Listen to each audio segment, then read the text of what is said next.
Good morning बच्चों। आज हम लोग नवीन पल्लव पार्ट 8 फिर क्या होगा उसके बाद कविता को पढ़ेंगे। इस कविता को पढ़ने से पहले हम लोग इसके बाल कृष्ण राव जी जो हैं लेखक, उसके विषय में संक्षिप्त जानकारी प्राप्त करेंगे। बाल कृष्ण राव का जन्म सन 1913 ईस्वी में प्रयाग उत्तर प्रदेश में हुआ था। ये एक स्वतंत्र चेतना के कवि थे। प्रतिभा के धनी इस कवि में भारतीय संस्कृति के प्रति अनन्य प्रेम था। इसकी मृत्यु 1976 ईस्वी में हुई। इनकी प्रसिद्ध रचनाएं जो हैं कौमुदी, कवि और छवि, आभास, रात बीती, हमारी राह आदि हैं।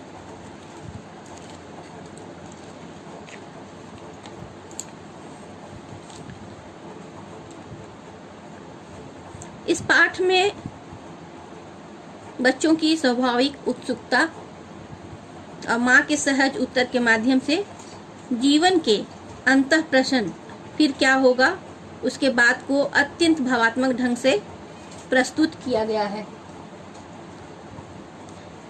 फिर क्या होगा उसके बाद उत्सुक होकर शिशु ने पूछा, माँ क्या होगा उसके बाद?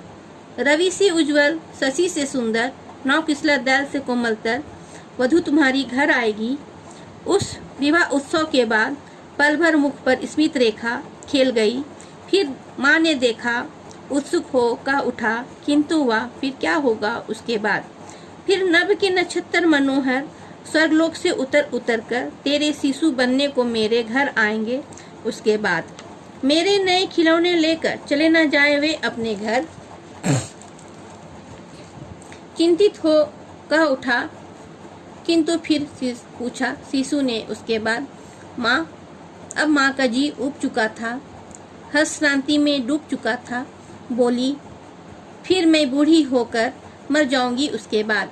यह सुनकर भर आए लोचन, किंतु पोंछकर उन्हें उसी क्षण सहज कुतूहल में फिर शिशु ने पूछा, माँ क्या होगा उसके बाद?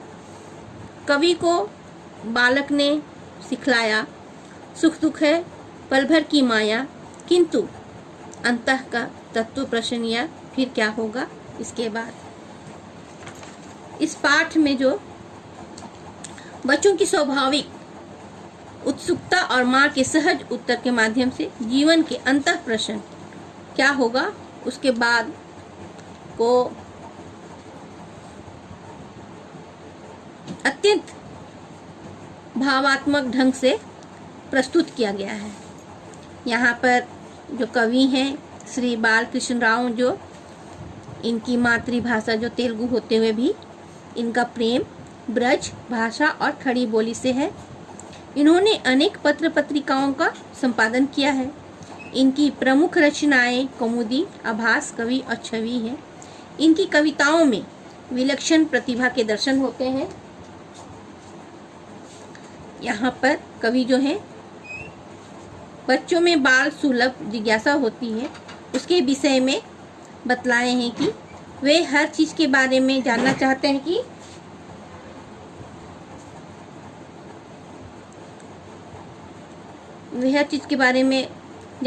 कि उनके पास प्रश्नों का भंडार होता है।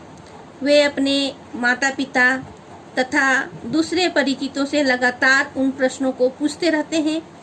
यहाँ बालक अपनी माँ से पूछ रहा है कि फिर क्या होगा उसके बाद। माँ के जवाब के बाद भी उसकी जिज्ञासा जो है शांत नहीं होती है और वो आगे की बात को जानना चाहता है और इसलिए वो बार बार एक ही प्रश्न को दोहराता है। शिशु के प्रश्न के उत्तर में माँ उसे समझाती है कि वह बड़ा हो जाएगा तो उसका विवाह होगा। विवाह उत्सव के बाद घर में सूर्य से भी उज्जवल, चंद्रमा से भी अधिक सुंदर और नए पत्तों से भी अधिक कोमल वधु आएगी।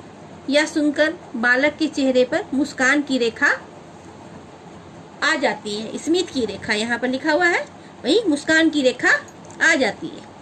बालक की दोबारा प्रश्न पूछने पर माँ का उत्तर, माँ ने जब शिशु को विवाह की बात बतलाई तो उसके मन में जिज्ञासा उत्पन्न हुई कि उसके बाद क्या होगा।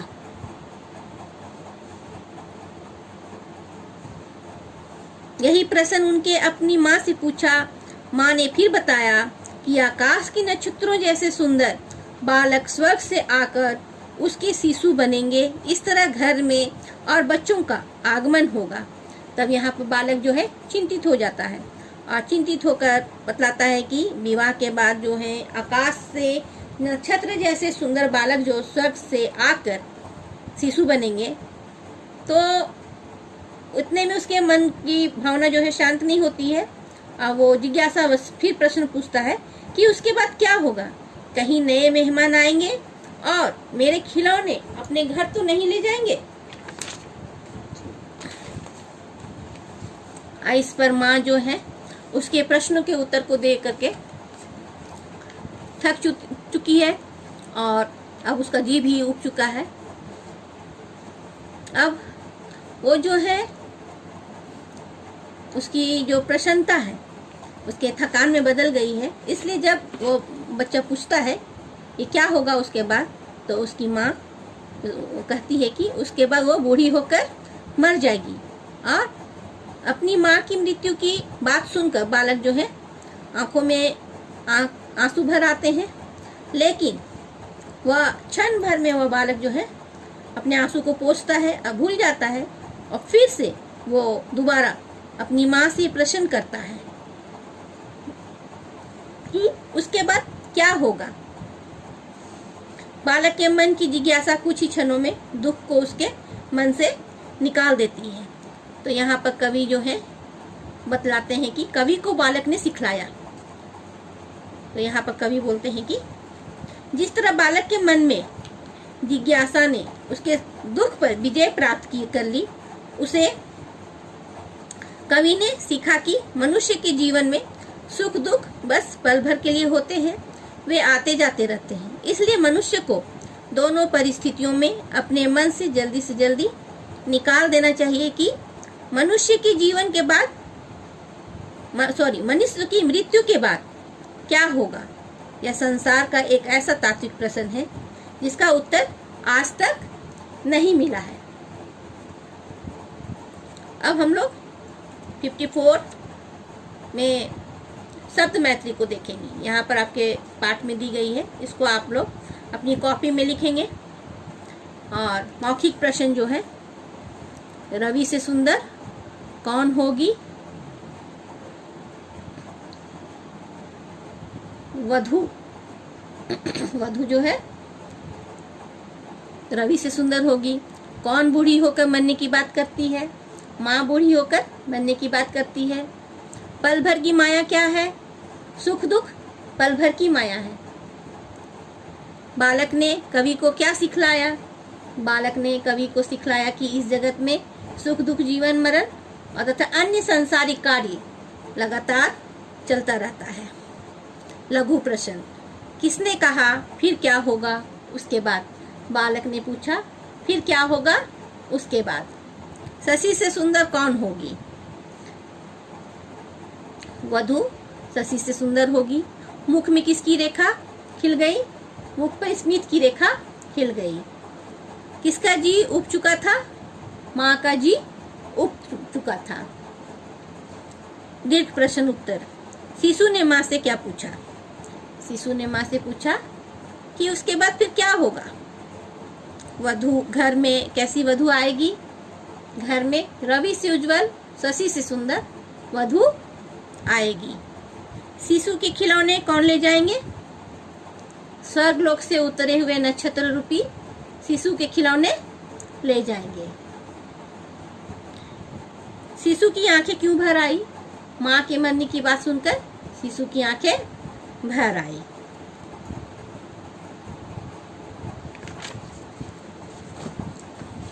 अंतः का तत्व प्रश्न क्या है?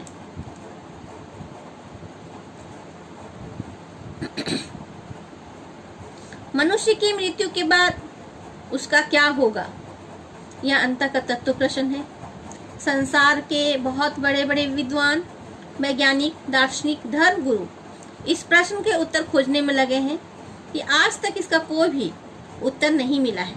अलग अलग धर्मों के इसका अलग अलग उत्तर है, पर इनमें कोई भी प्रामाणिकता नहीं है। यह प्रश्न अपने आप में संसार का सबसे बड़ा रहस्य है। जब से मनुष्य जीवन इस धरती पर है, तब से मनुष्य के मन में यह प्रश्न है।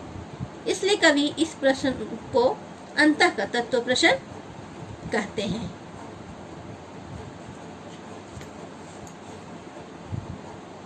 गहन नंबर का भावार्थ का अर्थ देखिएगा।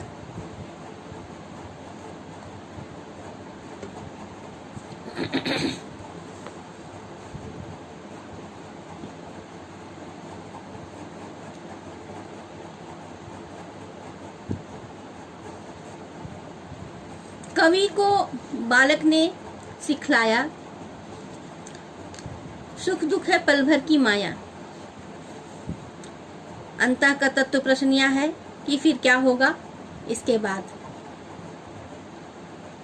बालक जो है कवि, बालक के द्वारा कवि जो है स्वयं यह ज्ञान प्राप्त कर रहा है कि सुख दुख इस संसार में पल भर के लिए आता जाता है।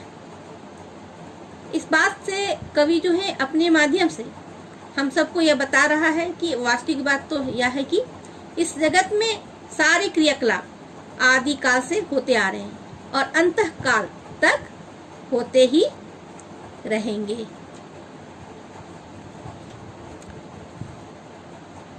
बच्चों, सारा प्रश्न उत्तर को आप लोग अपनी कॉपी में लिखने की कोशिश कीजिएगा और नेक्स्ट क्लास के लिए तिवारी का तोता पाठ को पढ़िएगा।